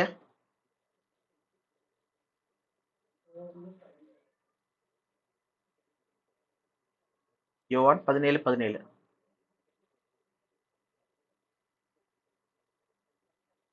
சத்தியத்தினாலே அவர்களை பரிசுத்தமாக்கும். உம்முடைய வசனமே சத்தியம். ஓகே, பாத்தீங்கன்னா சத்தியத்தினாலே அவர்களை பரிசுத்தமாக்கும். sanctify them by the truth. அந்த sanctify சொல்றத கிளிக் பண்றேன். பாத்தீங்கன்னா ஹீகியோஸ் சொல்லி பார்க்குறோம். இதுதான் வந்து ஹோலி. இதுதான் அந்த ரிலேஷன். இங்க பாத்தீங்கன்னா 37 42 அதே போல 40 சொல்ற வசனமும் இருக்கும். ஓகே, ஹீகியோஸ் சொல்ற வார்த்தைகள் இது. அது கூட வந்து பாத்தீங்கன்னா எங்க இருக்குன்னா 1 பேதுருல இருக்கு. அது கூட நான் எடுக்கிறேன். இங்கன்னா 1 பேதுரு 4ஆம் அதிகாரம் 17ஆம் வசனம் நினைக்கிறேன். ஓகே, சரி, 1 பேதுரு 1ஆம் அதிகாரம் 15 16ஆம் வசனம். பேதுரு 1ஆம் அதிகாரம் 16ஆம் வசனம் எடுத்துக்கிறேன். ஓகே, இதுனா நம்ம கிரேக்க வார்த்தை அந்த பரிசுத்தம் சொல்றதுக்கான வார்த்தையை நம்ம பார்க்கிறோம். ஓகே, நான் B Holi because I am Holi. நான் பரிசுத்தர் ஆகையால் நீங்களும் பரிசுத்தராய் இருங்கள் என்று எழுதியிருக்கிறது. நான் பரிசுத்தர் நீங்களும் பரிசுத்தராய் இருங்கள் என்று எழுதியிருக்கிறதே சொல்லி பார்க்கிறோம். அப்ப பாத்தீங்கன்னா இங்க பார்க்கும்போது கான்டெக்ஸ்ட் எல்லாமே 2 கொரிந்தியர்ல இருக்கிறது வந்து பாத்தீங்கன்னா அந்த பரிசுத்தம் சொல்லி பார்க்கிறோம். இங்க ஹோலி நஸ்ன்னு போட்டிருக்கு. அதனாலதான் வந்து பாத்தீங்கன்னா அந்த எபிரே கிரேக்க வார்த்தை வந்து ஹிகினியோசிஸ் அப்படி சொல்லி இருக்கு. ஓகே, சோனி சொல்லி பார்க்குறோம். அதே போல இங்கே நான் கிளிக் பண்றேன் பாருங்க. இங்க வர வார்த்தை பார்க்கலாம். ஹீகியோஸ். ஓகே, 40 பாத்தீங்கன்னா 37. இதுக்கு அர்த்தம் என்னது? டு மேக் ஹோலி சொல்லி பார்க்குறோம். கான்சிக்ரேட் செட் அபார்ட் சொல்லி பார்க்குறோம். அப்புறம் 40 பாத்தீங்கன்னா சேக்ரேட் ஹோலி செட் அபார்ட் பிரித்தெடுக்குதல் சொல்லி பார்க்குறோம். அதே போலதான் 42 பாத்தீங்கன்னா ஹோலினஸ் சான்டிஃபைட் ஸ்டேட்னா அந்த நிலைமை சொல்லி பார்க்குறோம். ஓகே, பிரித்தெடுக்கப்பட்ட நிலைமை சொல்லி பார்க்குறோம். அதெல்லாம் நிலைத்திருக்கிறது சொல்லி பார்க்குறோம். ஸ்டேட். ஓகே, பாத்தீங்கன்னா எல்லாமே வந்து பிரித்தெடுக்குதல் தான் சொல்லி பார்க்குறோம். இப்போ ஹோலினஸ்னா நம்ம ஏற்கனவே நம்ம போன கிளாஸ்ல பார்க்கும்போது நம்ம என்ன பார்த்தோம்னா எவ்வாறு ஆசாரியர்கள் தேவனுடைய ஊழியம் செய்யறாங்க. எங்க செய்யறாங்க ஊழியம்? அவருடைய ஆலயத்துல. அப்போ ஆலயத்துல எந்தெந்த பாத்திரத்தெல்லாம் அவங்க தொடுறாங்களோ அதெல்லாம் என்ன ஆகுது? பரிசுத்தமாவது சொல்லி எந்தெந்த பாத்திரத்தெல்லாம் தொடுறாங்களோ அது நிமித்தம் இவங்க வந்து என்ன வராங்க? பரிசுத்தம் வராங்க சொல்லி பார்க்குறோம். அப்படிதான் வந்து பரிசுத்தம் சொல்றது இங்க இருக்கு சொல்லி பார்க்குறோம். அந்த வசனம் வேணா படிக்கலாம். யாத்திராகமம் 30ஆம் அதிகாரம் எக்ஸோடஸ் 30 25 to 29. எக்ஸோடஸ் யாத்திராகமம் 30 25 29. படிங்க.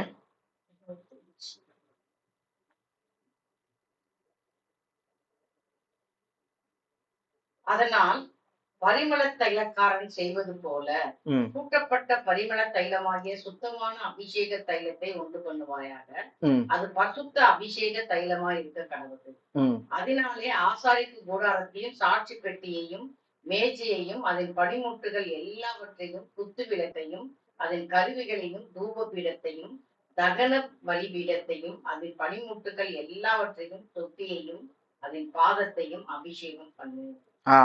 அவைகளை மகா பரிசுத்தமாய் இருக்கும்படிக்கு அவைகளை பரிசுத்தப்படுத்துவாயாக. அவைகளை தொடுகிறதெல்லாம் பரிசுத்தமாய் இருக்கும். ஓகே, அவைகளை தொடுகிறதெல்லாம் பரிசுத்தமா இருக்கும். டச். அதான் 29வது வசனத்துல பாத்தீங்கன்னா, எதெல்லாம் வந்து அதை கான்சென்ட்ரேட் பண்ண அந்த ஆயில்னால அபிஷேகம் பண்ணப்பட்ட எல்லா பாத்திரமும் இருக்கு உள்ள. அதுல எதெல்லாம் தொடுதோ, யாரெல்லாம் தொடுறாங்களோ அவங்க எல்லாருமே வந்து பரிசுத்தமா ஆவறாங்க சொல்லி பார்க்குறோம். ஃபார் எக்ஸாம்பிள் நம்ம இந்த படிக்கலாம், பார்க்கலாம். இது டேபர்னக்கிள்.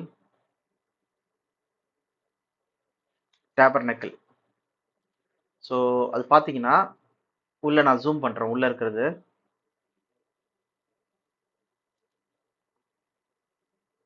சரியா தெரியல, வேற ஒரு இதுல வர காமிக்கிறேன். டேபர்னக்கிள் ஹோலி பிளேஸ்.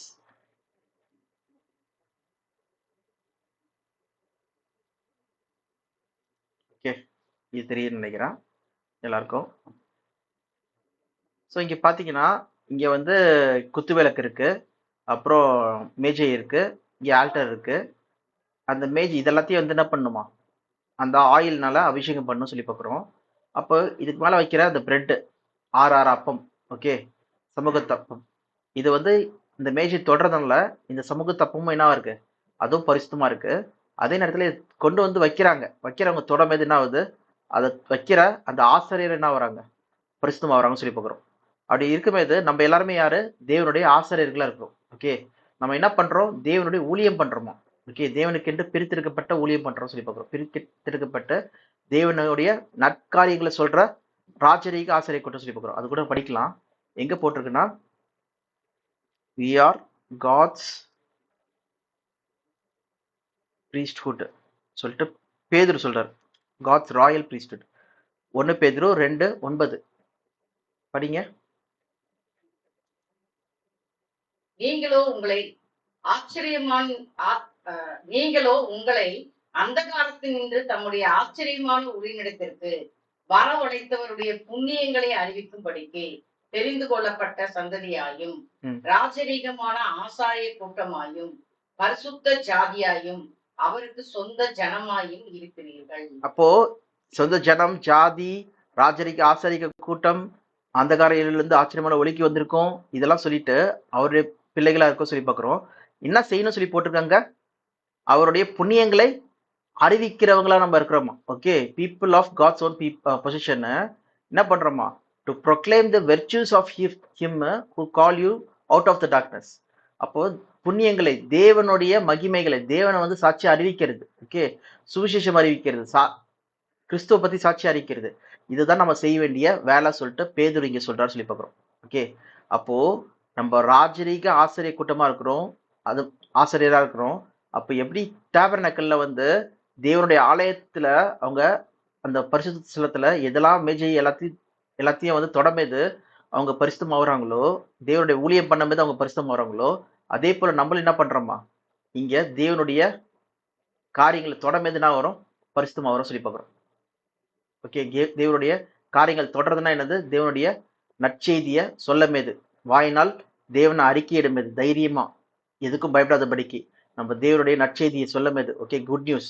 இயேசு கிறிஸ்து வந்ததுக்கான நோக்கம் என்னது, இயேசு கிறிஸ்து மூலமா மீட்பு எல்லாருக்கும் இருக்கு, தேவன் ராஜ்யம் இருக்கு, அதுல எல்லாருக்கும் உயிர்த்தெழுதல் இருக்கு. ஓகே, தேவன் வந்து ஒரு சந்தோஷம் நற்செய்தியை கொடுத்துட்டு சொல்லியிருக்காரு, எல்லா மக்களுக்கும் மிகுந்த சந்தோஷம் உண்டாகும் நற்செய்தி. அதனால இயேசு கிறிஸ்து என்ன பண்றாரு, எல்லாருமே வந்து மீட்கிறார் சொல்றாரு. நற்செய்தியும் சரி, அந்த ராஜ்யத்தின் சுவிசேஷமும் சரி, ஓகே, உயிர்த்தெழுதல் எல்லாருக்குமே இருக்கு சொல்றதா இருக்கட்டும் சரி. அது மட்டும் இல்லாதபடிக்கு நித்தியம் தேவன் தராரு, திரும்பி ஏதேனில் இழந்த எல்லா காரியத்தையும் தேவன் என்ன பண்ண போறாரு, திருப்பி கொடுக்க போறாரு. இனி அழுகை இல்லை, மரணம் இல்லை, துக்கம் இல்லை, வேதனை இல்லை, எல்லாத்தையுமே தேவன் வந்து மாத்த போறார் சொல்றத நம்ம என்ன பண்ணுமா, ராஜரீக ஆசிரிய கூட்டமாய் நம்ம வந்து தேவனுடைய இந்த வெர்ச்சுவ நற்செய்தியை வந்து சொல்றவங்களா இருக்கணும்னு சொல்லி பார்க்குறோம். இயேசு கிறிஸ்து அதான் செஞ்சாரு. இயேசு கிறிஸ்து கடைசியா போகும்போது கூட என்ன சொன்னாரு, உலகமெங்கும் போய் எனக்கு சாட்சியா இருங்கள், இந்த நற்செய்தியை போய் சொல்லுங்க. அதனாலதான் நற்செய்தி சொல்றவங்களுடைய பாதங்கள் எவ்வளவு அழகா இருக்கு சொல்லி போட்டிருக்கு. ஓகே, அப்ப இதுதான் வந்து பாத்தீங்கன்னா ஆசிரியராக இப்ப இருக்கிற சபை மக்கள் நம்ம செய்ய வேண்டிய வேலையா இருக்கு சொல்லி பார்க்குறோம். அது செய்யறதுனால தான், அது செய்யும்போது தான் நம்ம என்ன பண்ண முடியும், அந்த பரிசுத்தத்தை தக்க வச்சுக்க முடியும் சொல்லி பார்க்குறோம். அதனால தான் வந்து பாத்தீங்கன்னா இது ஒரு ஸ்டேட் பெர்ஃபெக்டிங் ஹோலினஸ் சொல்லும்போது என்னது, இங்க அதுக்கு என்னது சர்டிஃபைட் ஸ்டேட்னு போட்டிருக்கு. ஸ்டேட்னா என்னது, அது ஹோலினஸ். அந்த ஹோலினஸ்ல வந்து நிலைத்திருக்கிறது, அதை வந்து பற்றி கொள்றது, பிரித்தெடுக்கப்பட்ட நிலைமையை வந்து நம்ம என்ன பண்றது, பற்றி கொள்றது. நம்ம எப்படி பரிசுத்தமா வரோம், தேவனுடைய நற்செய்தி சொல்லும் போது பரிசுத்தமா வரும். நம்ம வந்து பாவத்தை ஒடுக்கணும் ஒடுக்கணும் ஒடுக்கணும்னு சொல்லிட்டு அதை பண்றதில்ல. அதனாலதான் நம்ம தெளிவா நம்ம என்ன பார்த்தோம், நம்ம செய்ய வேண்டியது என்னதுன்னா ஆவிக்குரிய கிரியை தான் செய்யணும்.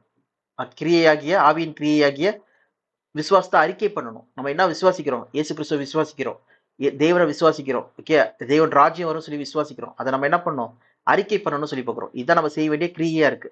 அப்போ அந்த ஆவிக்குரிய கனிகள் சொல்லும் போது என்னது, அந்த கனிகள் வந்து என்னது, மரத்துல வந்து மரம் வளர்த்தீங்கன்னா, மாமரம் வளர்த்தீங்கன்னா கனி வரும். அப்ப நம்ம வளர்க்க வேண்டிய மரம் என்னது, ஆவியின் மரம்.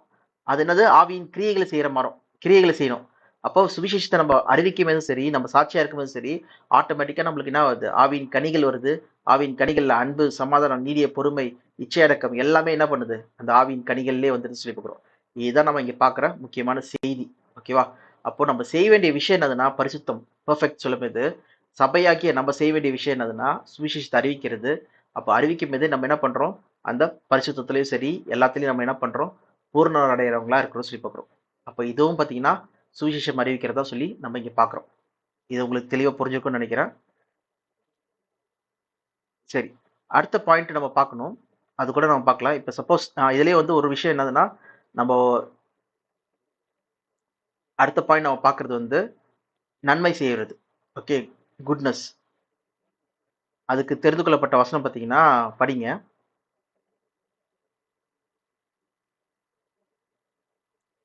1 பேதுரு 4:19.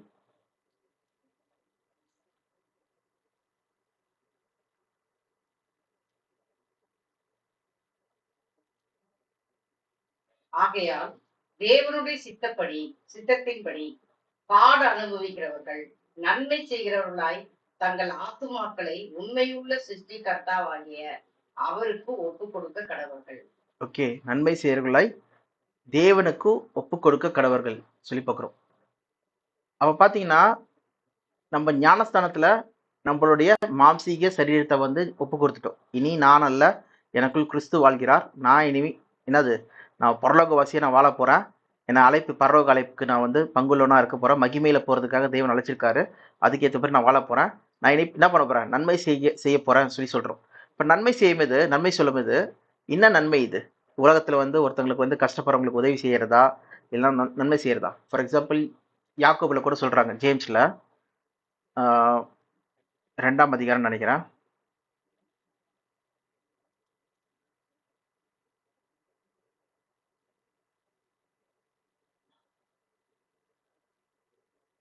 வேணா படிங்க. ஒருத்த வந்து ஏழை இருக்கிறான், அவனுக்கு வந்து எதுவும் செய்யாத படிக்க இருந்தீங்கன்னா அது அது என்ன நன்மை சொல்லி கேட்கிறாரு.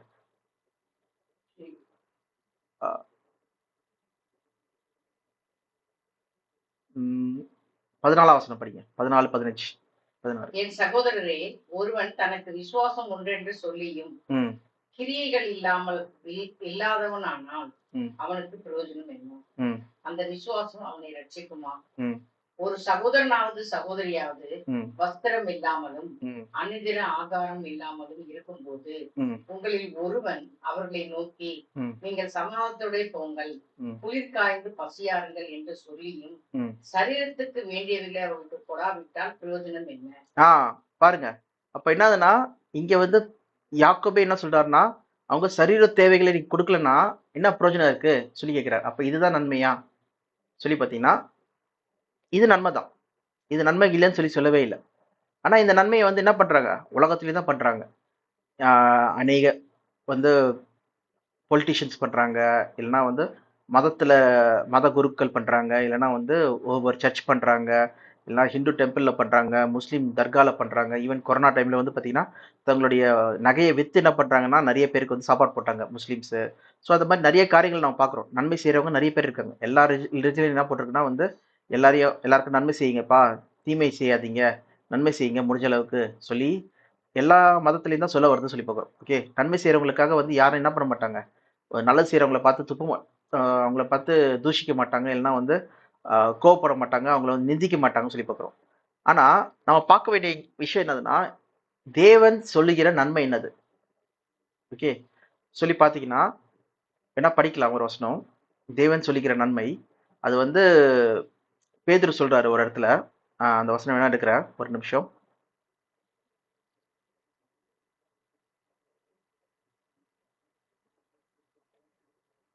தேவன் சொல்லுகிற நன்மை என்னதுன்ற நம்ம பார்க்க போறோம். அதுல நம்ம என்ன பார்க்கலாம்னா, படிங்க 1 பேதுரு 2:12.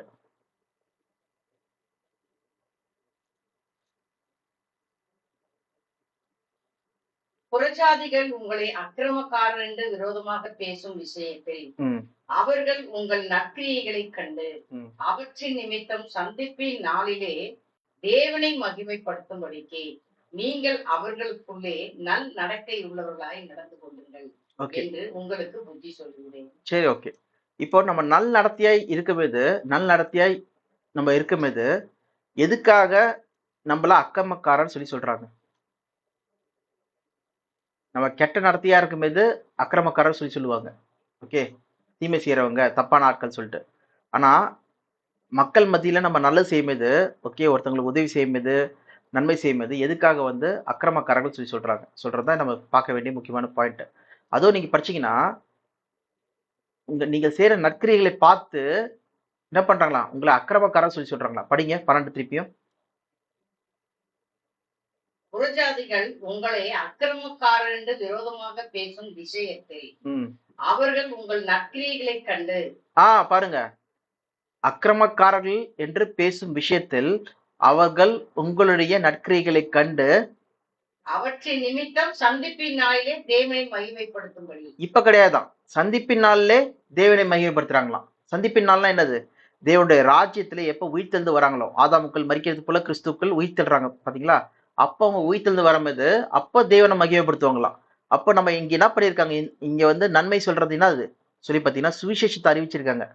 ஓகே, அவங்களுக்கு பசியா இருக்காங்க ஒருத்தங்க, அவங்க கிட்ட வந்து நீ வெறும் சுவிசேஷத்தை மட்டும் அறிவிச்சா போதுமா பாத்தீங்கன்னா கிடையாது. அவங்களுக்கு பசியை வந்து ஆத்திட்டு அவங்களுக்கு கொடுத்துட்டு, பசிக்கான தேவைகளை கொடுத்துட்டு, இல்லைன்னா வேலை வாய்ப்பு கொடுத்துட்டு, அது கூட நம்ம என்ன பண்ணணுமா? அவங்களுக்கு முக்கியமான நன்மை என்னது? நித்திய ஜீவன்.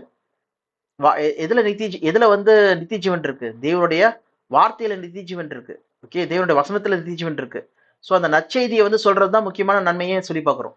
அப்ப அந்த நன்மையை நம்ம சொல்லும் போது அவங்க என்ன பண்றாங்க, சாப்பாடுலாம் நல்லா போட்டப்பா, ஆனா எதுக்கு உன் மதத்துல நீ கன்வெர்ட் பண்ண பாக்குறிய, என்னைய வந்து மத மாற்றம் செய்ய வரியா, என்னைய வந்து என்ன உன்னுடைய இதுக்கு வந்து இழுக்க பாக்குறியா, சபைக்கு இழுக்க பாக்குறியா சொல்லிட்டு ஏகப்பட்ட வகையில என்ன பண்ணலாம், நிந்திக்கலாம் உலக மக்கள். ஓகேவா? ஆனா தேவனுடைய ராஜ்யத்துல சந்திப்பின் நாள்லே அவங்க உண்மையிலேயே இவங்க வந்து நல்லதா பண்ணிருக்காங்க, எனக்கு நித்திஜனுக்கான வார்த்தைகளா சொல்லியிருக்காங்க சொல்லிட்டு என்ன பண்ணுவாங்களாம், தேவனை மகிமைப்படுத்துவாங்களாம் சொல்லி பாக்குறோம். ஓகேவா? அப்போ நம்ம செய்ய வேண்டிய நல்ல காரியங்கள் என்ன சொல்லி பாத்தீங்கன்னா, தேவனை சாட்சியா அறிவிக்கிறது தான் வந்து தேவனுக்காக நம்ம சரீரத்தை வந்து ஜீவ பலியை ஒப்பு கொடுக்கறது தான் வந்து பாத்தீங்கன்னா நம்ம செய்ய வேண்டிய நல்ல காரியங்களா இருக்கு சொல்லி பார்க்குறோம். இதுதான் வந்து பாத்தீங்கன்னா நம்ம ஞானஸ்தானத்துல நம்ம வந்து உலகத்துக்கு மறிச்சுட்டு கிறிஸ்துவின் மூலமா நம்ம என்ன பண்றோம், நம்ம மனம் திரும்ப மீது மனப்பூர்வமா நம்ம என்ன பண்றோம், முற்றிலுமாய் கழுவப்பட்ட பிறகு நம்ம என்ன பண்றோம், தேவனுக்கு ஊழியம் பண்றதுக்கு நம்ம தயாராயிட்டோம் சொல்லி பார்க்குறோம். வேணா அந்த வசனம் படிக்கலாம். எபிரேயர்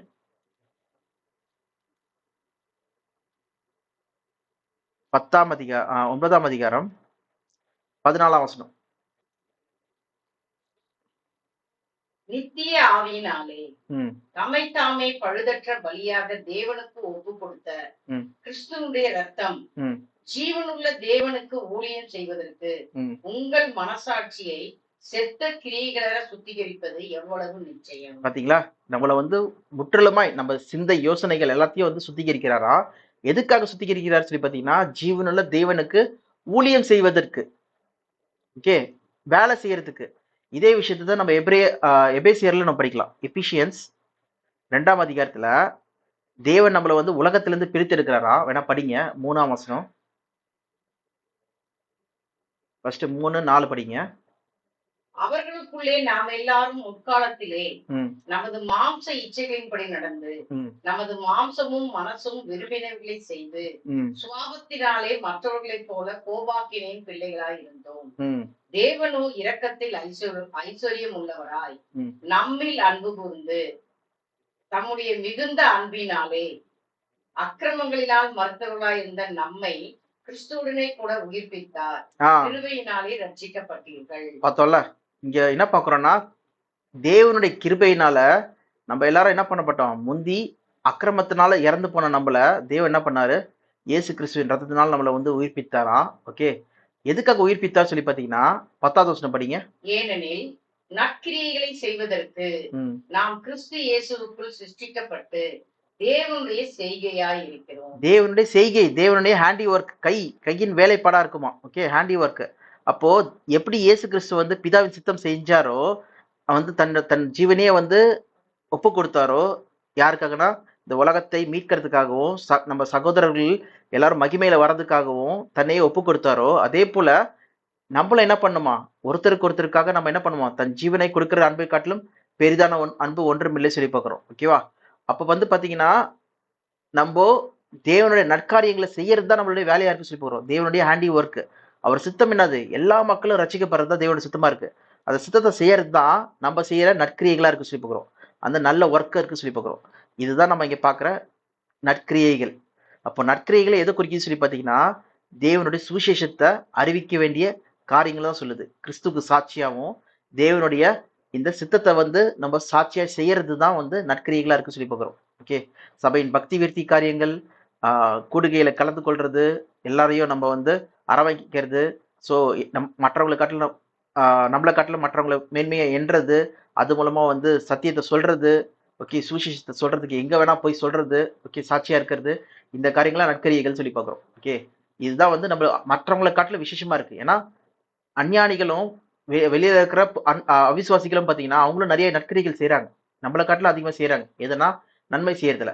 ஆனா அவங்களை காட்டிலும் நம்ம விசேஷமா இருக்கிற காரியங்கள் எதுன்னு சொல்லி பார்த்தீங்கன்னா, தேவனுடைய அந்த சத்தியத்தை வந்து சாட்சியா அறிவிக்கிறது, சொல்றது தான் வந்து நம்ம செய்ய வேண்டிய நற்கரியைகளா இருக்கு சொல்லி பார்க்குறோம். ஸோ இது உங்களுக்கு புரிஞ்சுக்கும்னு நினைக்கிறேன். வேற ஏதாவது கேள்விகள் இருந்தா நீங்க வந்து கீழே கமெண்ட்ல எழுதுங்க, கண்டிப்பா உங்களுக்கு பதில் தருவோம். இது இதுக்கு தொடர்ந்து நம்ம வந்து அடுத்த 2-3 பாயிண்ட் கிட்ட இருக்கு. அதை நம்ம நெக்ஸ்ட் கிளாஸ்ல பார்க்கலாம். நன்றி.